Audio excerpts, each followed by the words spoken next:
Hello everyone, কেমন আছেন সবাই? আমি আজকের মাছ সকালে আমার হাজব্যান্ড বাজারে গিয়ে মাছ নিয়ে আসছে। অন্য কাজে গিয়েছিল, তারপরে মাছ দেখে তার ভালো লেগেছে, নদীর টাটকা টাটকা মাছ পেয়েছে, নিয়ে চলে আসছে। এখানে 2টা রুই মাছ আঁশ ছড়িয়ে খণ্ড খণ্ড করে নিয়ে আসছে। তো এইটা আমি আসলে নিজের পছন্দ মতো কেটে নিব পরে। আর এইখানে নিয়ে আসছে নদীর পাবদা মাছ, অরিজিন নদীর, আর খুবই ফ্রেশ টাটকা মাছ, 2.5 কেজি পাবদা, খুবই ভালো ভালো একদম তরতাজা। তো যাই হোক, নদীর মাছ তো এমনিতেই অন্যরকম টেস্ট আসে, এখন শীতের মাছের একটা আলাদা টেস্ট হয় কিন্তু এই সময়। তো তারপরে এখানে বাইম মাছ নিয়ে আসছে। আমি গতদিন বড় বড় সাইজের বাইম নিয়ে আসছিলাম, উনি আবার আজকে তার চেয়ে একটু ছোট সাইজ নিয়ে আসছে। তার মধ্যে কিছু বড় বড়ও আছে।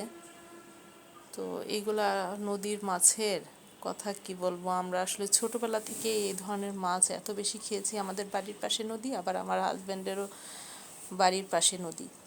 তো দুইজনেরই নদীর মাছ খেয়ে খেয়ে এমন একটা অভ্যাস হয়ে গেছে, মাছ দেখলে আমাদের মাথা ঠিক থাকে না। আমাদের বাড়িতে এইসব মাছের খুবই প্রচলন ছিল। আমার দাদি এত বেশি এইসব মাছ খেতেন, মানে আমাদের পাশে যারা মাছ মারতো, আশেপাশের প্রতিবেশীরা, তো ওরা আবার এসে আমাদের বাড়িতে বিক্রি করতো। তো আমার দাদি তখন কিনতো। আমি যখন ছোট ছিলাম, স্কুলে পড়তাম, প্রাইমারি স্কুলে দেখছি, তখন হাই স্কুলে পড়ছি, ওই সময়ও প্রচুর এইসব মাছ আমাদের বাড়িতে খাওয়া হতো। তো এখন আমার হাজব্যান্ড, যেখানে আমরা এই মাছ দেখলেই কিনি, আমাদের ফ্রিজে থাকলেও আমরা আবার নিয়ে আসি, এনে দেখা যায় যে বেশ কিছুদিন ধরে খাওয়া যায়, এরকম করে কেনা হয়। তো আমাদের বাড়ির কথা যেটা বলছিলাম, আমাদের বাড়িতে এত বেশি এইসব মাছের প্রচলন ছিল যে আমার আব্বাও কিনতেন। আমার আব্বাও এইসব মাছ অনেক পছন্দ করতেন। তো ছোটোবেলা থেকে আমি আসলে এগুলো খেয়েছি, তো এই জন্যই আসলে এইরকম তীব্র একটা টান এখনও রয়ে গেছে এই মাছগুলোর প্রতি। আর এই মাছগুলো শীতের মধ্যে যেন স্বাদ আরও বেড়ে যায়।